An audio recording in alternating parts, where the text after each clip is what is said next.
Hello, this is Frank Falvey with Frank Presents, and today I have the honor of having Peter Padula here. Peter, welcome to the show. Hey Frank, pleasure to be here. Peter is running on the Democratic ticket to replace Jim Valley as state representative. The election and the primary will be on September 6th, which is a Thursday. Jim has actually resigned from his seat and is no longer a representative, but the election, whoever is elected to a seat, will not begin until January. Is that correct, Peter? That is correct, and let me just say this too, no one's going to replace Jim Valley. He did an incredible job, but the seat is open and there's 5 of us actually taking a run at it, so we're looking forward to it. There are 2 on the Democratic side that are running for the seat. You grew up here in Franklin and have spent your entire childhood and adult years here. I have 52 years. In fact, I was born in Milford Hospital, and Dr. Pastorello delivered me. Oh, yeah? Yeah, the Pastorello Health Center. He delivered my brother Paul, too, at Milford Hospital. Okay. So it's fair to say I have a few ties to the community. Born and raised. I graduated from Franklin High in 1977. Fortunate enough to play some sports while I was in high school. Went to North Adams State College and graduated in 1981. Were you an Oski? In high school, no. No, I wasn't. But in college, I played baseball a little bit. I boxed a little bit. And I spent 4 years in Student Government Association when I was at North Adams State College. From the time I was a freshman to the time I was a senior. And by the time I was a senior, I was very fortunate. I was actually treasurer of the Student Government Association, which was a lot of fun. And that kind of sprung into a board called the All College Committee, which was made up of students, faculty, and deans that help set policy for the school. So, when people say college is the best years of your life, and my life keeps getting better, but that was one part of school that was the absolute best for me. I really enjoyed that. Adams is a nice college out in the western part of the state. Yes. On the Mohawk Trail. Right on the Mohawk Trail. And a fairly cultural town. It's a beautiful town. They've got a new art center up there as well. And they changed the name, by the way, too. So I no longer was able, I can say I graduated from North Adams State College. It's now Mass College of Liberal Arts. So oh, is it? It is, yeah. So it's MCLA now. Oh. You have your family or your relatives, how should I say it? Franklin historically is a great Italian mill town. And I would imagine that you have quite a wide ancestry of connections in the Italian community here in Franklin. The Italian community and the French and Irish community as well. My dad's Italian. They grew up on farms in Franklin. My mom is Irish and French Canadian. My grandfather was a Canuck. Yeah. He came down from Canada, was a blacksmith, as a matter of fact. In fact, the story goes that some of the railings up on St. Mary's were made by him many moons ago. He passed when he was 42. He got to hold me, and then he passed. But I still see and I bump into people. And now with this campaign, it's been unbelievable because I get to bump into people that tell me a story about all my relatives. Yeah. And my grandfather used to make railings for people. He was a blacksmith, so he made railings. So that's my French. Railings meaning railings fences? For churches and steps and yeah. all sorts of wrought iron type stuff. That's right. what he did. Right. And my Uncle Dickie, actually, they ended up starting a shop based on that shop. They started a business off of that one as well. And my father's side is Italian. So in my house in the wintertime, because my dad was in construction, got laid off every winter, we ate more potatoes than any kid in the neighborhood. Usually between 150 and 200 pounds of potatoes. So mashed potatoes, baked potatoes. I make a potato pancake for breakfast, you don't need lunch. And you can put anything in it that you want. A little onion, little pepper, garlic powder. It's wonderful. But by being raised like that, too, so you know about my background, is my parents let me start working when I was 10. I had to kind of wrestle with them a little bit, but my dad helped the guy start the House of Pizza, the original House of Pizza in Franklin. Oh, yeah. When I was growing up, I'm 52. When I was 10, 40 years ago, my dad helped George Spiro. His name was Spiro Spiropoulos, but no one could say Spiropoulos. So his name was Yogo Spiro, George, so he changed it to George Spiro. Well, he helped George set the business up. So George gave me a job cleaning pizza pans. So I'd go down on my bike, a couple hours a day, and I worked my way up. 5 years I worked there. Conversational Greek, swears and vegetables mostly, but conversational Greek, and I had an absolute blast. These guys were taskmasters. You ate lunch for free, but it was standing up in 5 minutes or less. And I learned and I saved. And I fought with my parents to finally help me buy some school clothes, because my dad got laid off. He was a cement finisher. He got laid off every winter. So I figured out at an early age how things worked. And I'm so blessed to know that, you know what? I had a clean bed and clothes and food on the table, and I knew that meant something. So that gave me a good feeling growing up about knowing what it's all about, you know. I worked there for 5 years. I worked Pat Arnold Ford, cleaning the showroom floors and washing the bathrooms. Bathrooms were never so clean than when I was there. You started them clean, the guys kept them clean, or cleaner anyway. I worked at Marty's Exxon, where Honeydew is now. I used to pump gas and have the guy make me subs inside. Make a killer sub, by the way, too. I worked up in H&R Block, taxes, when I was in school. I worked stocking shelves at Ames. So mixing and carrying cement and brick from my Uncle John and my Uncle Joe and my dad. I worked on Ben Franklin Bank, which is now Rockland. I labored there for a summer. Dean Cooperative Bank, Rentham Valve, Crosby Steel, and I even worked over at Grolic Farms, as a matter of fact. So, and every summer, I got to tell this story. My Uncle Joe used to have this way of acquiring things, you know. So it's fair to say he was a dumpster diver, you know. He could get all sorts of stuff. So I go to work for him, and he would pay us minimum wages or below. And I love him dearly, God rest his soul. He was a great guy to work for. But he picked us because we were big enough to carry mix and all the stuff we were doing. I remember going to work, and I said, my hands, you know, these hands aren't designed to carry bricks and block. If I picked up a block now, it would rip my skin. So he'd give you a pair of gloves. He goes, here you go, here's a pair of gloves. There were 2 left-handed gloves. So Uncle Joe, they're 2 left-handed gloves. He said, you got gloves, just be happy with them. So I'd have to wear one backwards. And then wear callus. Every summer, I had to wear callus through my gloves to get my hands toughened up so I wouldn't hurt them. So when I was going to college, that was one of my incentives, to see those calluses at the end of the summer, you know, and then go back to school. And I'll tell you, when I got out of school, I get out of college, say, on a Friday, my Uncle John, or whoever, mostly my Uncle John, you know, would have a job waiting for me on Monday. I'd work every single day until the Friday before I went back to school. And if I needed extra money for school, which I did, he was my bank, $200 this semester, $300 that semester. My uncle helped pay my way through college. Great. And part of law school, too. So I'm on perpetual retainer for him now. So. And where did you go to law school? Southern New England School of Law. I took some classes at Bridgewater first before I went to law school, and that's where I met my wife, which is the best thing that ever happened to me. I got very lucky.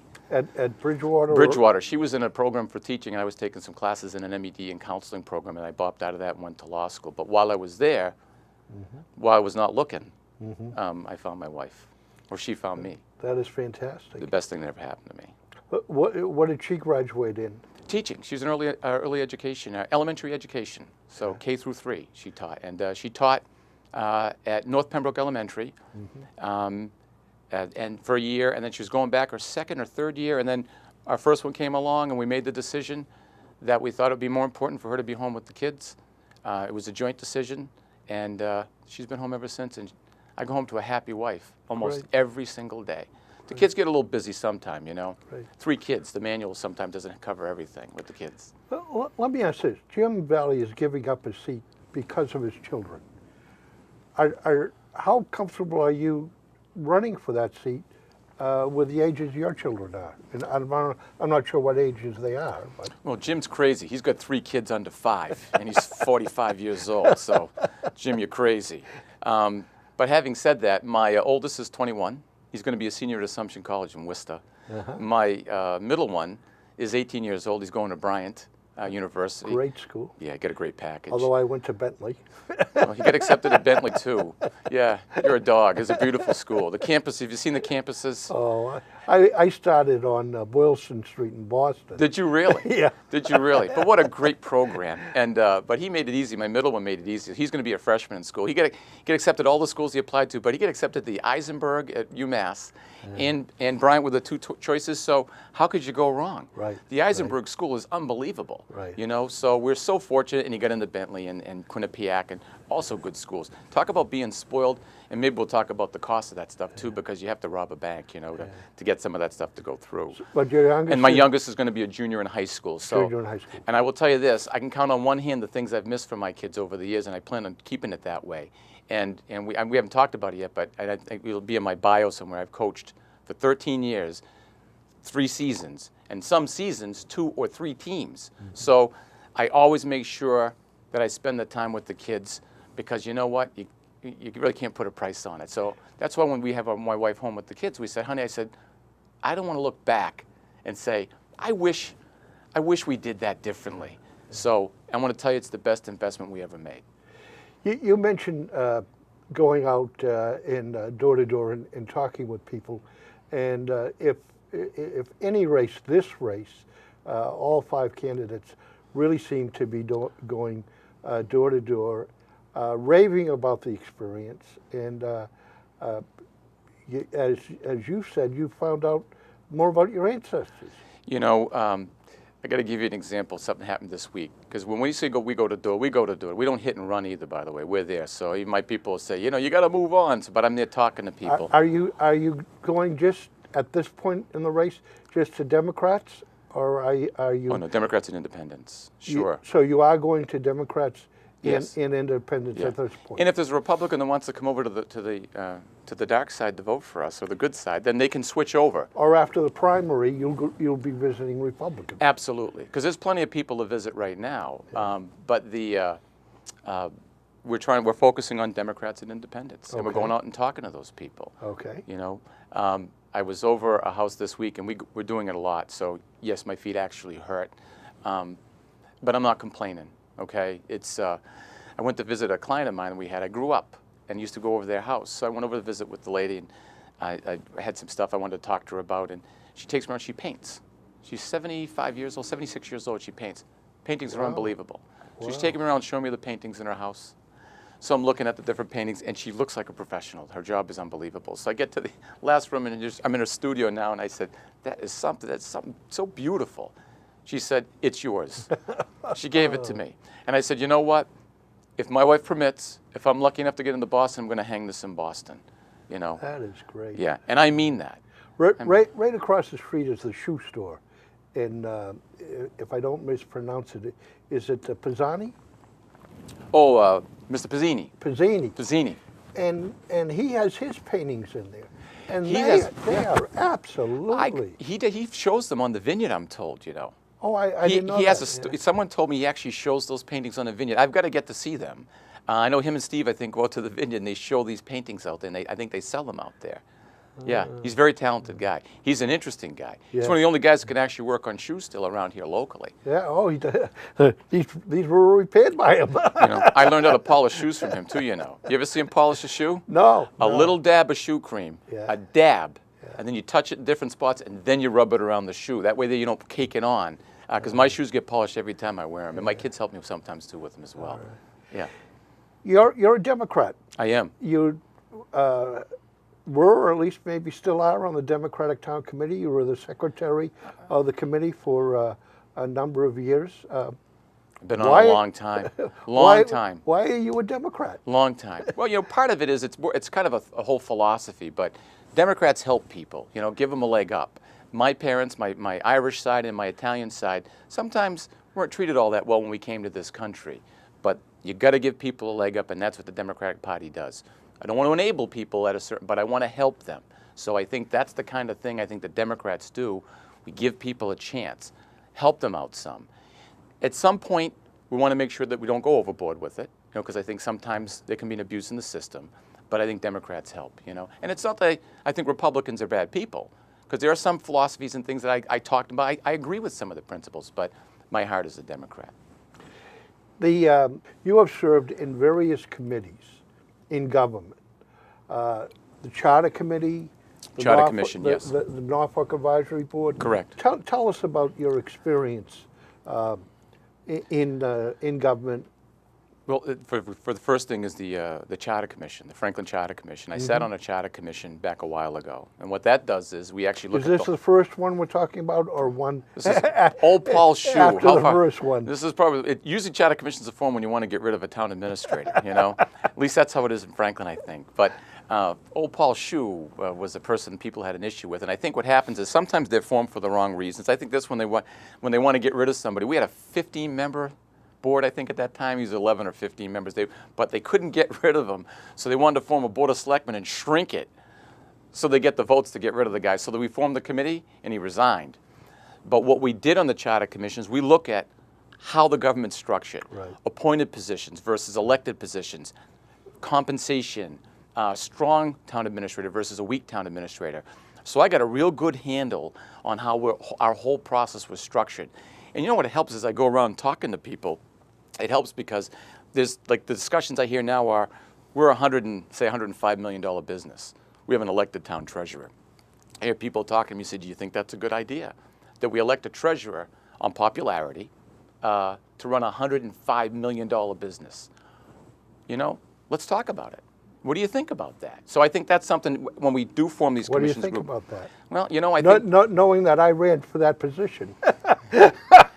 I think that I don't think it's a bad idea to consider making it appointed. I don't want to make our town administrator too strong, but I think that if people, well, you're a Bentley degree, right? So Right.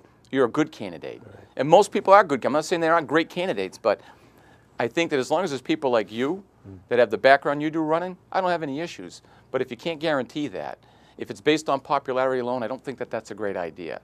But I certainly wouldn't feel bad if a Frank Falvey with a Bentley degree was running for it. I disagree with you, and I'm That's just okay. briefly going to say we, this. we have that. We've done that before. I'm just briefly going to say, and the reason is that I believe in the electorate. I believe in the people's ability to discern, and they have a greater ability to discern who should be in elected office, as opposed to a town administrator's appointed ability. And the people chose Dacey, and Dacey, in my opinion, has turned out to be an outstanding town treasurer. He's done a good job. But you know what? That's why you and I, like we've done in many of our Democratic Town Committee meetings over the long years that we've been on it together, and of course I'm still on it now, that's why I like to hear those opinions. I'd like to vet those things. Let's talk about them. Because I got a guy with your degree and your background, pedigree running for it, and Jimmy's no salami either, you know, Villanova, right? He did okay. I think he ran, too, when he was there as well. I mean, physically ran. Tell me about the Norfolk Advisory Board. Norfolk County Advisory Board is a regional board. We oversee county government, about a $32 million budget. We do things like county engineering. We lease all the courthouses back in Norfolk County to the state. They lease them from us, actually. So Rentham District Court, we own and manage that, and we lease it to the state. One of the biggest pluses to being on the board, which I never expected, is because there's 27 other cities and towns, I get to hear about things like problems with their town administrator, problems with their police chief, problems with OPEB, problems with collective bargaining. So I get to hear things from all the different towns, stuff I never would have heard of before. And it's helpful because it really rounds me in a way that I couldn't be rounded without that. And I've also sat on, I was the clerk/secretary, and I've been the chairman of the finance committee, because as county government, it still has a good value. We own the registry of deeds, and Norfolk County Agricultural High School is one of our pieces. So it has some good benefit. But for me, it's been a great learning experience, and it's a good way for me to give back. So that's my form of giving back over the last several years serving on that board. You talked about parking in relationship to a commuter rail. Would you ever actively try to get funds to buy the Mason parking lot here and turn it into a free municipal parking lot? If it was fiscally responsible, sure. Well, I think if it's fiscally responsible, we can put that together. I think that'd be a great idea. I mean, it's close to the train. I think it's a wonderful idea. It's a matter of money. We'll get around to the money situation too, but it's all a matter of numbers. But other things I wanted to talk about as well, besides the advisory board and the charter commission, is I served up until about 2 years ago, about 3 years ago, I served as a special assistant district attorney. So on the state level, I got to prosecute for the Commonwealth in Middlesex County. So it was the most fun. I did it on a volunteer basis. I'd be there on a regular basis every other week prosecuting cases, and it was just fun, a lot of fun. And I appreciate the fact that Jerry Leone let me do that for 3 years. And you have a judge that has really endorsed you and spoken highly of you. 2 judges, actually, yeah, very fortunate. Particularly in your relationship to, is it North Dartmouth Law School? Well, the Rentham District Court, the presiding justice there who retired recently was Judge Powers. He was also presiding justice at Milford District Court as well. And both these judges, by the way, you know, in life you meet some people that are just special. like Jerry Leone, special. You know, they just don't make them like that. Jimmy Valley, you pick up the phone and call him, he calls you back. But Judge Powers, and I'm going to talk about Judge Locke in a minute too, what a great guy. You know, just a great person, always good advice. And these are judges that would be courteous and compassionate, you know, and make decisions because they affected people's lives, because they weren't dealing with bad people. They're dealing with people that made bad decisions, you know. Judge Locke in the same way, and he's the one involved with the Mass School of Law, the Mass Law School now. What a great person. You call him up, he'll call you back at 10 o'clock at night. What do you need? How can I help you? So whenever he reached out to help, whatever he needed, we made sure we were right there for him, because those kinds of people, and there's more out there than you think, are the kind of people that really, they like to help. And I'll talk about me, that's the same way. They like to help, and because it's the help for the sake of helping. So wonderful people. Mentioning help and helping people, Franklin is a very young community. 18 and under is like 33% of our community population, and in raw numbers, we're one of the highest communities with that, highest numbers with that population. I know. You become state rep. Is there anything that you would want to change that isn't existing now, or is there something that is existing now that you would like to see done away with or strengthened in relationship to youth and family? Well, you know, these kind of questions show how insightful you are, okay? Jerry Leone goes out and speaks to people at schools all the time, okay? Mike Morrissey, and Jerry Leone is the DA in Middlesex County. Mike Morrissey, who's the DA in Norfolk County, who actually I was fortunate to sit on the transition Jerry board. Leone went to school here and probably went to school with you, He right? did. I played football for his dad, in high school. So like, I tell the story that I carried the dummies in high school. Do you know that, right? I carried the dummies in high school when I played. I told this at the debate early this week. Because my dad wouldn't let me play until I was big enough.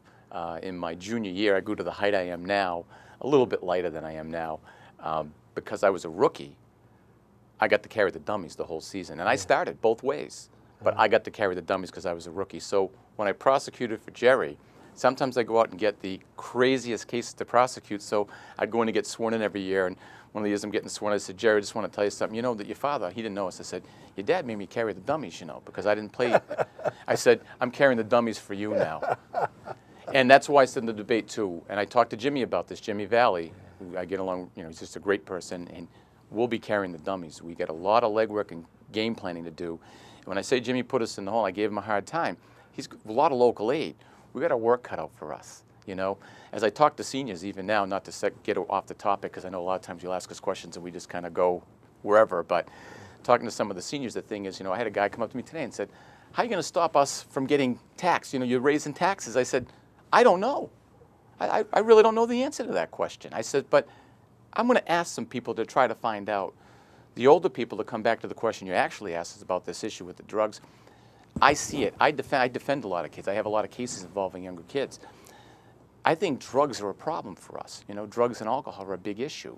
And I know we're educating people and educating the kids, but the programs that Jerry has about going out and reaching out to the kids in the school, and Mike Morris, who does not like because he knows it's the root of a lot of evils, these guys are, and another guy, Mike Morrissey. Well, in Franklin, guy. Traditionally it's been alcohol. It has. But there are other things that go on too, and maybe there are a lot of times that it don't surface a lot too. So what happens is, my opinion is alcohol becomes a segue drug, you know, into other things. So that it starts with alcohol, but it turns to something else. So I think, you know, I used to be alcohol was easy to get, but not anymore. So I think that's the problem. I think that. How do you say that? They just had, what, 5 bars or 4 bars that served underage? That's not the problem. It's the problem is kids getting a keg and going on a party behind the house. That's what they're doing. And the problem is, aren't they tracing the keg numbers back to who bought them? Well, you know, probably. But it's not just alcohol. It's alcohol and drugs. So I think that... I'm not disagreeing with you. Yeah, but I think that you're right. Well, this is how we talk even when we're in our Democratic Town Committee meetings. But you're right. I agree. I think that both of them have to be taken together. But what is your program? Or education, item? Outreach. Get into the schools. Talk to the kids younger. These kids are starting in junior high now. They don't wait till high school anymore, and even younger. You got to get them early. Get in there, show them the problems that people have. Explain what alcoholism is. My grandmother, my mother's side, was a practicing alcoholic. She recovered, so it runs in my family. Explain what alcoholism is. Explain that it's a disease like cancer, so that there's problems, but you can cure those things. You can deal with those things. Talk to the kids. Kids are a little smarter than you think. Of course, you know, even like my kids, you get to a certain age and they stop listening, you know, or either that or maybe they stop hearing. I'm not sure which. Talk to the kids young. Let them know there's issues. Let them know alcohol is a problem, that drugs were a problem. Let me ask this, and this terminology might be old and out the window, but the Democrats and Republicans are going to hammer out a national platform. Do you have a platform or the beginnings of a platform? You know, this is a local state rep race. Right. I'm not running for governor or Congress or the President of the United States. You know what's important to people? That they can pick up the phone and call me, that they can come down to my office in Franklin and see me, and I'm going to be there because my offices are here. That's what's important to people. What's important to people is getting the matching funds in town, our 70, 90 funds. That's what's important. My platform, bring as many funds into town as we can. I met with Jeff Nutting. What's important? All right, let me ask this. Go ahead. Is the fiscal responsibility always outrank any other consideration? Does fiscal responsibility... You mentioned fiscal. You mentioned money. It's- When fiscal, when a fiscal answer maybe goes up against other principles, does the fiscal answer always win for you? You know, you sound like one of my law school professors asking me a question that I can't, you know, I can't win on. Okay, let me make it simple. Yeah. Let me Because try- I'm not the let me sharpest try tool to in the make shed, it- you know. I'm let not me the try to sharpest make tool it- in the shed. Go ahead. The state legislature just passed a tax-free holiday. Now, I think that's one of the dumbest things that the state legislature... Please tell me how you feel, because I'm having some does. trouble picking that up. I mean, tell me how you feel. Go ahead, I got you. Okay, you got it. Because it's taken away revenue that we're all saying we need, and it's allowing people that have money and funds to buy whatever they want, you know, on this weekend without paying taxes. Well, you Not know, now. I can't For the opine on end- that because my wife wants us to buy a refrigerator on tax-free weekends. So I want to make sure my marriage stays strong. So I'm going to stay with it's a good thing right now to have the tax-free weekend. I'm going to stay with that. All right, so fiscal personal response Let's face is it, high on the list of outweighing any other consideration. I'm going to concur, and I want to explain what concurrence means. That means agree for different reasons, you know. One of the top things that I need At to least do... you're not having a dissenting opinion. That the There's Supreme no Court- dissent. There's no the Supreme dissent. Court- There's a You're concurrence. concurring with the majority. I'm concurring, but for other reasons. But I think that I see a state rep as what's real important is obviously is bringing our funds in, because in meeting with the people, and I want to tell you something, and I mean this honestly, win or lose, and I'm already a winner because I get to go home to my wife every day, but win or lose, these people tell us and tell me what the issues are and what they're worried about. They don't want their taxes to go up. I don't want my mom... I want mine to go up. Well, it's okay for you. You can afford it, Frank. right. But, I mean, they don't want their taxes to go up. So when they come to me and talk to me about these issues, that means we got to keep the funds coming to the best we can. And this isn't, you know, at some point the issue is, does the gravy train end? What do we do with this thing? So we need to keep the funds coming in. We need to be sensitive to what the elders, you know, what they're doing. We need to be sensitive to those things so that I don't want people, and I've got the phone calls from people too, that I can't buy my medicine this week. I don't want to get that phone call. I get it. I get it now. I can't afford this. That shouldn't be the case, okay? Is that, as you're going door to door, are most of the people expressing a particular concern to you that they have? Yeah, the taxes going up. Okay. Making sure that their health insurance is in line, and keeping the funds coming into the community. That's what they want to be able to do. Those seem to be the biggest concerns from people. All right. And as a state rep, let's face it, they're going to be able to call me when they have a problem. When they don't get service locally, they're going to call me. I hope if I get in, they're going to call me. So, like I said, you said, do you have a platform? Well, you know, if I'm fortunate enough to run for president of Congress someday, maybe governor, I'll give you this big, flowery platform that we're running on. I'm running for state rep. I want to help people. We got to help people locally. And- It's and- local aid. That's where the money is. It's local aid, schools, police, fire.